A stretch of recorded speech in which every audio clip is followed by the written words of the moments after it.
उनके कार्यकाल के 8 साल मुकम्मल हुए हैं और प्रधानमंत्री जी ने स्वयं भी इसे अमृत महोत्सव कहा है। अर्थात कहने का तात्पर्य ये भी कि आने वाले 25 वर्ष भारत के लिए महत्वपूर्ण रहने वाले हैं, जब भारत विश्व पटल पर प्रथम स्थान पर खड़ा होगा और उसको किस प्रकार से उसके लिए योजनाबद्ध तरीके के साथ हम अपनी ऊर्जा का सदुपयोग करें, विशेषकर युवा, और ये युवा देश है और वो लोग जिनके पास अगले 25-30 वर्ष ऊर्जापूर्ण एक्टिव सर्विस देने का अवसर है, उनके ऊपर हमारा विशेषकर फोकस ध्यान रहने वाला है, सरकारी तंत्र में भी और योजनाबद्ध तरीके के साथ भी। क्योंकि सन 2047 में जब आज़ाद हिंदुस्तान अपनी 100वीं सालगिरह मनाएगा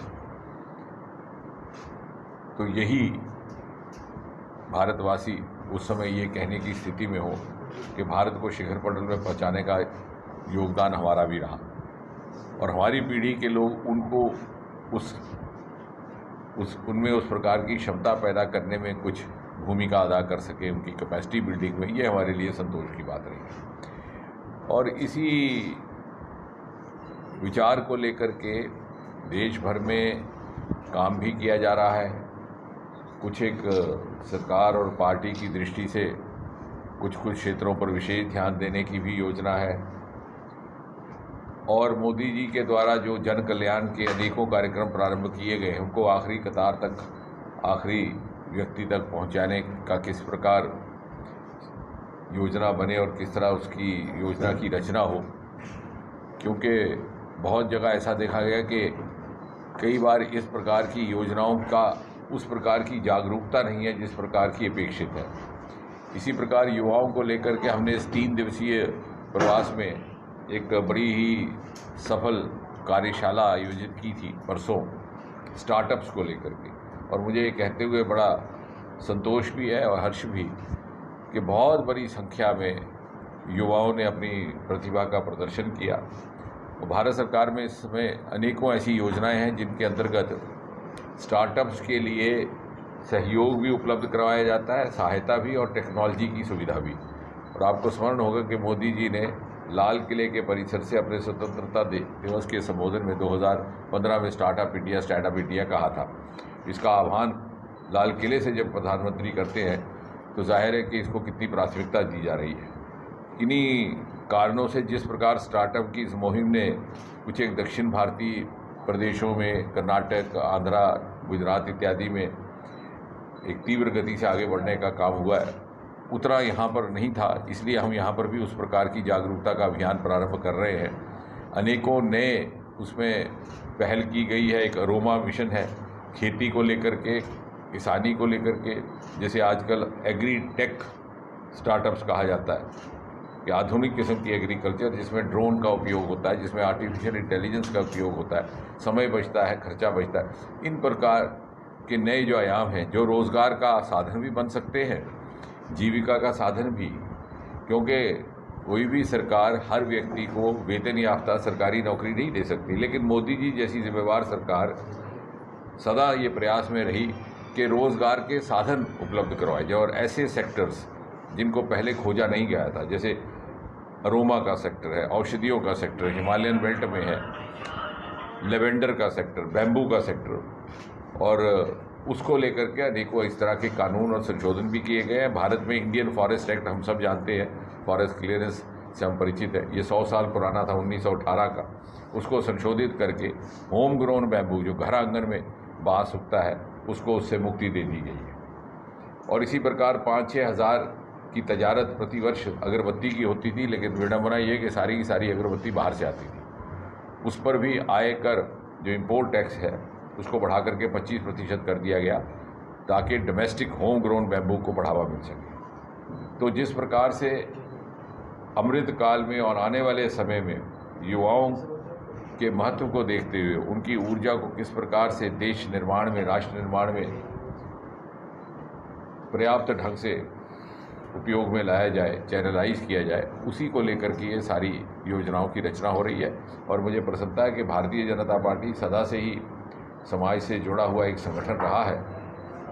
24/7/365 ये संगठन है, ये ऐसा नहीं कि जो सिर्फ इलेक्शन के समय सक्रिय होता है। की योजनाएं हैं, समाज हित की हैं, और मुझे लगता है कि प्रत्येक समाज के वर्ग से अपेक्षा है कि वो इन योजनाओं के साथ, इन जन कल्याण कार्यक्रमों के साथ जुड़ जाएं, और उसी को लेकर के ये प्रयास जारी है।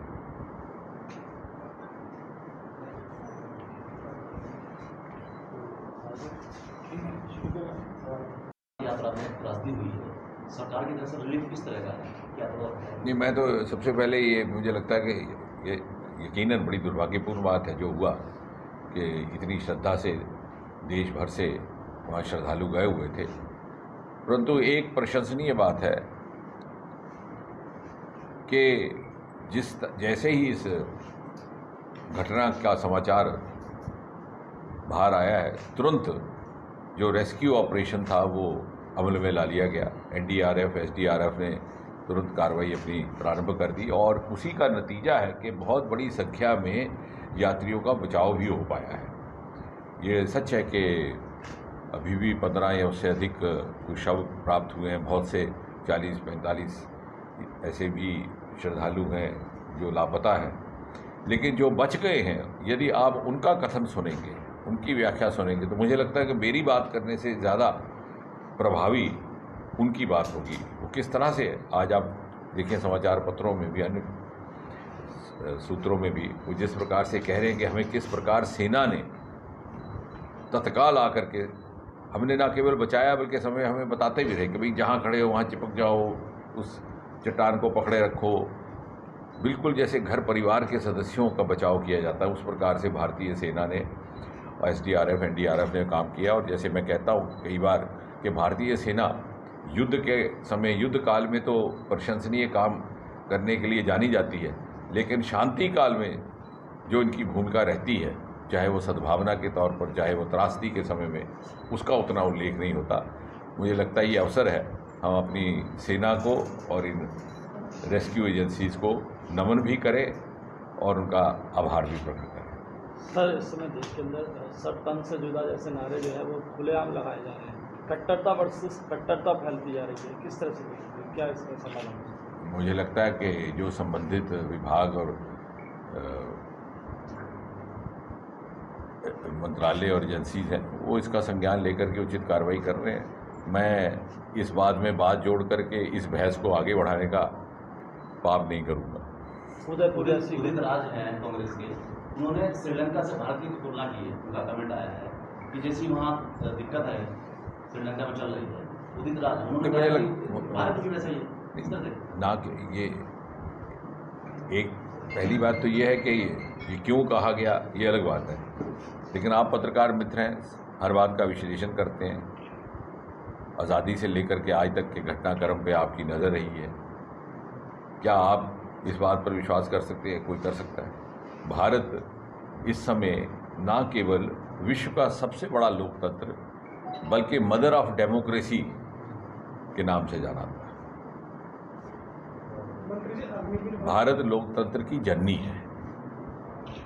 1947 से लेकर के आज तक जो एक साथ दूसरे देश आज़ाद हुए थे, उनका क्या हुआ और क्या रहा वो कहने की आवश्यकता नहीं। भारत में एक एक दिन में लोकतंत्र मजबूत हुआ, यहाँ तक कि जब इमरजेंसी जैसी चेतावनी और चुनौती का सामना करना पड़ा 1975 में, तो सारा का सारा देश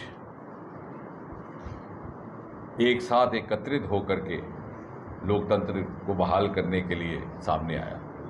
तो मुझे लगता है कि ये ना केवल भारतीय संस्कारों और मर्यादा बल्कि भारतीय नागरिकों की लोकतांत्रिक सोच का भी अपमान है इस प्रकार की टिप्पणी करना। देखिए, आप जम्मू कश्मीर के हैं, क्योंकि इसलिए एक सवाल उससे जुड़ा हुआ है। बीच में कश्मीरी पंडितों को काफ़ी वहाँ परेशान हुए और काफ़ी पलायन हुआ, जान हुए, तो क्या मानते हैं, किस तरह से देखते हैं वहाँ क्या? नहीं, आपका कहना ठीक है। कश्मीरी पंडित समुदाय के साथ जो अन्याय हुआ दुर्भाग्यपूर्ण है। जब 1979-90 में उनको पलायन करना पड़ा तो मुझे नहीं लगता अपने ही देश में कहीं कोई विस्थापित हुआ हो या शरणार्थी बना हो। परंतु उस समय तत्कालीन सरकारों का क्या रवैया रहा उसमें हम नहीं जाना चाहते, लेकिन आपको स्मरण होगा कि उस समय भी भले ही भारतीय जनता पार्टी की सरकारें नहीं थी, लेकिन हमारे ही नेता सामने आए थे इन विस्थापित हुए परिवारों की देखरेख करने के लिए, उनको संभालने के लिए, उनको उनका आवास की व्यवस्था करने के लिए, उनकी रिहेबिलिटेशन करने के लिए। और आज भी जितना कुछ भी इनके लिए किया गया है वो भारतीय जनता पार्टी की सरकार और प्रधानमंत्री मोदी जी के नेतृत्व में ही किया गया है, और आगे भी इनकी चिंता करने के लिए भारतीय जनता पार्टी प्रतिबद्ध है, मोदी जी की सरकार प्रतिबद्ध है। जो फर्क हो रहा है, सरकारी नौकरियां घट रही हैं, बेरोजगारी दर बढ़ रही है, तो मुझे लगता है कि उसके लिए आपका भी सहयोग हमें अपेक्षित होगा कि हम जहाँ जहाँ मानसिकता में सरकारी नौकरी घुस गई है उससे मुक्ति प्राप्त करने का प्रयास करें। और यदि आप आंकड़ेबद्ध तरीके के साथ भी देखेंगे तो सरकारी वेतन जितना मिलता है उससे कई गुना अधिक हमारे स्टार्टअप कमा रहे हैं। और मोदी जी ने जिस प्रकार से इसको विशेष प्राथमिकता दी है, मोदी जी के कार्यकाल की क्या विशेषताएं रही उसको समझने के लिए ये भी अनिवार्य है कि अब के 8 वर्षों की तुलना पिछले 8 वर्षों से की जाए। 2014 से पहले उदाहरण के तौर पर जब युवाओं की और उनकी रोजगार की बात की जाए तो देश भर में मात्र 300 या 400 स्टार्टअप थे। आज 8 वर्ष में बढ़कर के 70,000 हो गए, कई गुना, और 100 से अधिक यूनिकॉर्न, यानी जिनका अपना बहुत बड़ा सरमाया है। कभी अपेक्षा नहीं थी, क्योंकि भारतीय युवा में प्रतिभा है, मेहनत करने का जज्बा है, उसके पास सुविधा टेक्नोलॉजी नहीं थी जो मोदी जी ने उपलब्ध करवाई। अब जिन जिन क्षेत्रों में, जिन जिन प्रदेशों में एक मानसिकता में सरकारी नौकरी का एक विचार है, मैं ये तो नहीं कहूँगा वहम, उससे उनको मुक्ति दिलवाने के लिए जागरूकता की आवश्यकता है। उसी को लेकर के हमने परसों भी यहाँ कार्यशाला की, और ये प्रमाण सहित सिद्ध किया जा सकता है। और हमारे पास ऐसे युवा हैं जो कॉरपोरेट सेक्टर की नौकरियां छोड़ करके हमारे पास स्टार्टअप का काम शुरू कर रहे हैं। अभी हाल ही में 2 बीटेक किए हुए युवा बंगलौर से लौटे, एक MBA किसी मल्टीनेशनल में थे, और वो एग्रीकल्चर स्टार्टअप्स में उन्होंने काम शुरू किया है, क्योंकि इतनी टेक्नोलॉजी इस समय उपलब्ध है। तो मुझे लगता है, जैसे मैंने कहा कि विश्व की कोई भी सरकार, कोई भी देश, हर व्यक्ति, हर नौजवान को वेतन याफ्ता या तनख्वाह याफ्ता नौकरी नहीं दे सकती। वो हमें ख्याल हटा देना चाहिए, लेकिन अपनी जीविका स्वयं कमा सके उस तरह की परिस्थिति पैदा की जा सकती है, और वो मोदी जी ने की है। विपक्षी आपको चौकीदार कम ठेकेदार कर रहे हैं, आप भी वही बात स्वीकार कर रहे हैं, ठेके पर सबको आदमी को ले जाना। नहीं, वो ऐसा है कि अब विपक्षी पास कहने को कुछ नहीं है तो कुछ ना कुछ तो कहना ही है। हम ये तो नहीं अपेक्षा करते कि कांग्रेस हमारी प्रशंसा करेगी, लेकिन आप जैसे पत्रकार बंधु इसका विश्लेषण करेंगे हम कितनी प्रशंसा के लायक हैं। कांग्रेस ने ट्वीट किया है, कांग्रेस ने कहा मुजफ्फरपुर की घटना का जो आरोपी है उसे भाजपा से संबंध बताया लगातार उसे। नहीं, वो प्रमाणित हो गया कि ऐसा कोई तर्क है नहीं। अब कहने मात्र से कुछ नहीं हो रहता है, बल्कि उसके विपरीत हमारे प्रवक्ताओं ने भी कल ये सिद्ध किया, प्रमाण सहित, एविडेंस सही, कि समय समय पर आतंक को बढ़ावा देने वाली ताकतों और तत्वों के साथ राजनीतिक गठबंधन भी कांग्रेस पार्टी के ही रहे हैं। सर, अगर एम.के. स्टालिन कह रहे हैं कि जो है धर्म के नाम पर बांटने वाले सच्चे आध्यात्मवादी नहीं हो सकते, बीजेपी पे कटाक्ष किया है? मुझे नहीं लगता। भारतीय जनता पार्टी के ऊपर यदि कोई धर्म के आधार पर भेदभाव करने का आरोप लगाता है तो इसका अर्थ ये है कि उनके पास कोई और आलोचना करने के लिए बिंदु नहीं है। ये भारतीय जनता पार्टी है जिसने जिस प्रकार के आरोप अभी लगाए जा रहे हैं, पहले लगाए जा रहे हैं, उसके विपरीत प्रमाणित किया कि हर वर्ग की चिंता कैसे की जाती, चाहे वो हिंदू हो, चाहे मुसलमान हो, चाहे वो दलित हो, चाहे स्वर्ण जातियाँ हों। प्रत्येक वर्ग के लिए जिस प्रकार के मोदी जी ने कानून और रिफॉर्म्स लाए हैं उनका उल्लेख करने की आवश्यकता नहीं। और हर क्षेत्र में, उत्तर, दक्षिण, पूर्व, पश्चिम, यहाँ तक कि पूर्वोत्तर, और यही कारण है शायद कि पूर्वोत्तर में भी एक के बाद एक राज्य में भारतीय जनता पार्टी का समर्थन बन रहा है, क्योंकि लोग ये समझते हैं कि जो हमें गलतफहमी पैदा करने का प्रयास किया जा रहा था कांग्रेस की ओर से कि साहब ये हमारे खान पान में दखल देंगे, हमारी जीवन शैली में दखल देंगे। पूर्वोत्तर में तरह तरह की बातें फैलाई जाती थी। अब उन्होंने हमें आजमाया है 8 वर्षों में कि मोदी जी के नेतृत्व में ये ऐसी सरकार है जहाँ जिस चीज़ की कोताही रह गई उसकी पूर्ति करनी, जहाँ कोई न्याय नहीं हो पाया वहाँ न्याय पहुँचाना। ये नहीं सोचना कि कौन सा वर्ग है, कौन सा धर्म है, कौन सी जात है। चाहे आपकी उज्ज्वला स्कीम है तो कभी ये तो नहीं पूछा कि सिलेंडर पहुँचा तो किसका घर है, किस परिवार का, किस धर्म का, या मकान बनाया तो सूची बनी, ये नहीं सोचा कि हिंदू का है कि मुसलमान का है। प्रमाणित ढंग से 8 वर्षों में मोदी जी ने एक नई कार्य संस्कृति, एक नई राजनीतिक संस्कृति को जन्म देने का प्रयास किया है कि जहाँ जिस चीज़ की आवश्यकता है वो पहुँचाई जाए, बाद में जनता फैसला करे कि किसको वोट देना है। वो वोट की राजनीति से ऊपर उठ गई। देखिए, भारतीय जनता पार्टी एक ऐसी पार्टी है जो हर समय हर चुनाव के लिए तैयार रहती है, चाहे वो पंचायती चुनाव हो, चाहे वो विधानसभा, चाहे वो लोकसभा। जैसे मैंने कहा 24/7/365। ये कांग्रेस पार्टी अन्य दलों की तरह नहीं है कि वो चुनाव से 3 महीने पहले सक्रिय हो जाते हैं। आपने देखा होगा, आपने रिपोर्ट भी किया है राष्ट्रीय स्तर पर भी, जब किसी एक प्रदेश में चुनाव संपन्न होता है विधानसभा का, तो उसी दिन शाम को हमारा राष्ट्रीय नेतृत्व अगले प्रदेश में जहां चुनाव होने वाला होता है उसकी समीक्षा प्रारंभ कर देते हैं, भले ही वो चुनाव 6 महीने या 1 साल के बाद क्यों ना होना हो। तो ये एक फुल टाइम पार्टी है हमारे, लेकिन साथ ही साथ हमारे यहाँ एक कार्य संस्कृति है, निरंतर क्षमता निर्माण, कार्यकर्ता विकास, वर्कर डेवलपमेंट जिसे कहते हैं, capacity building of the worker. इन सब बातों को लेकर के निरंतर हमारे कार्यक्रम प्रक्रिया जारी रहती है और चुनाव जब आता है तो उसी शैली से चुनाव का भी सामना करने में हमारे कार्यकर्ता सदा सक्षम रहते हैं। सर एक छोटा सा सवाल है सर, जिस तरह सर टीम में मुरादाबाद में विधायक 2017 में आप पीछे थे, 2019 में आप मुरादाबाद में पीछे हैं और 2022 में भी पीछे हैं। क्या अभी तक नब्ज टटोल पाए इन दोनों में, क्या लगा? आप देखिए, अभी टटोला जा रहा है तो धीरे धीरे। सर एक आखिरी सवाल है, जिस तरह से उदयपुर और अमरावती जैसी घटनाएं आई, उसके बाद में देश का माहौल कुछ बदला। विश्व हिंदू परिषद ने भी उसका पलट करना शुरू कर दिया है। वो कह रहे हैं 1 के बदले 10 मांगे। नहीं, मैं इस विवाद में नहीं जाऊंगा। मुझे विश्वास है कि भारतीय आम नागरिक की सद्बुद्धि और सर देश का माहौल क्या प्रशासन, होता जा रहा है ये चीज़ है। जहाँ तक भारतीय जनता पार्टी का संबंध है या मोदी जी का या मोदी सरकार का संबंध है, सभी समुदायों को, सभी वर्गों को साथ लेकर के ही नीति का पालन किया जा रहा है। आरएसएस भी कह रही है कि विरोध करना चाहिए ऐसे बस काम। हो गया। आप अपने 6-7 विभाग और मंत्रालय जो विज्ञान से जुड़े हैं, सबके सब मेरे ही साथ ही मेरी जिम्मेवारी में है। एक महत्वपूर्ण काम होने वाला है जिसका भारत के लिए जो एक बड़ी ही एक उपलब्धि रहेगी विश्व स्तर पर भी, कि अगले वर्ष हमारा भारतीय मूल का एक मानव 1 या 2 अंतरिक्ष में जाएंगे। हमारे गगनयान की तैयारी हो चुकी है। उससे पहले इस वर्ष के अंत तक 2 ट्रायल फ्लाइट्स की जाएंगी। पहला एक मिशन जाएगा, उसके बाद दूसरा जाएगा जिसमें रोबो जाएगी, एक फीमेल रोबो एस्ट्रोनॉट जिसका नाम वायुमित्र रखा गया है। और फिर इन दोनों फ्लाइट्स के अनुभव के आधार पर फीमेल जाएगी, कहाँ की? फीमेल रोबो पहले खाली जाएगा, पहले खाली, और फिर जो तीसरा जाएगा उसमें हमारे 2 या 3 एस्ट्रोनॉट, उसका भी अंतिम निर्णय होगा, वो जाएंगे। और साथ ही साथ मोदी जी के नेतृत्व में एक नई पहल हुई है कि समुद्री जो हमारे सरमाए हैं उनकी तरफ कभी किसी सरकार ने तवज्जो नहीं दिया। 7,000 किलोमीटर से अधिक हमारा समुद्री तट है, कोस्टल एरिया।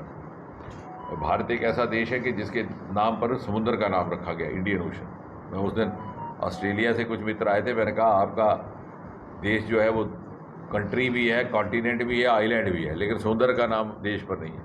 लेकिन यहाँ इसलिए कि शायद हमारे पूर्वजों को एहसास हुआ कि इसके अंदर कितना सरमाया है, और इसलिए हमने एक समुद्रयान भी लॉन्च किया है जो जाकर के खोज कर रहा है समुद्र के अंदर तक की तह तक, जिस तरह के अलग अलग तथ्य पदार्थ वहाँ पे उपलब्ध है। आने वाले समय भारत की अर्थव्यवस्था में बहुत महत्वपूर्ण भूमिका रहने वाली है। और जैसे ही गगनयान जाएगा अंतरिक्ष में, लगभग उसी समय हम प्रयास कर रहे हैं कि एक हमारा मानव समुद्र के अंदर जाएगा।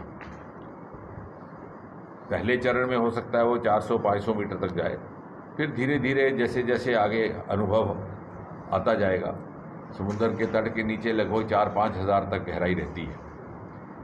तो मुझे लग रहा है कि ये एक, जैसा मैंने कहा, आने वाले 25 वर्षों में जो भारत शिखर पटल पर पहुंचेगा तो उन सरमायों, उन रिसोर्सेज का भी बहुत बड़ा एक रोल और भूमिका रहेगी, जो मोदी जी की दूरअंदेशी के कारण फोकस में आए हैं, प्राथमिकता में आए हैं, क्योंकि वही समुंदर, वही तट, लेकिन किसी ने इस तरफ आज तक तवज्जो नहीं दी थी।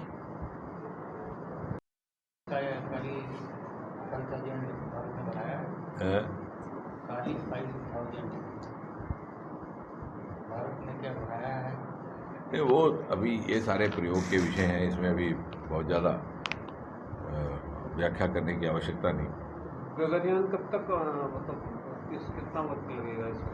मुझे लगता है कि अगर सब कुछ ठीक चलता रहा तो 2023 में हम कर लेंगे। वैसे तो इसकी हमने जो कल्पना की थी और ये इच्छा भी थी कि ये 75 साल जो आज़ादी के हो रहे हैं उसके लगभग समय हो, लेकिन बीच में कोविड काल आ गया तो लगभग 2 वर्ष का विलंब तो उसी में हो गया।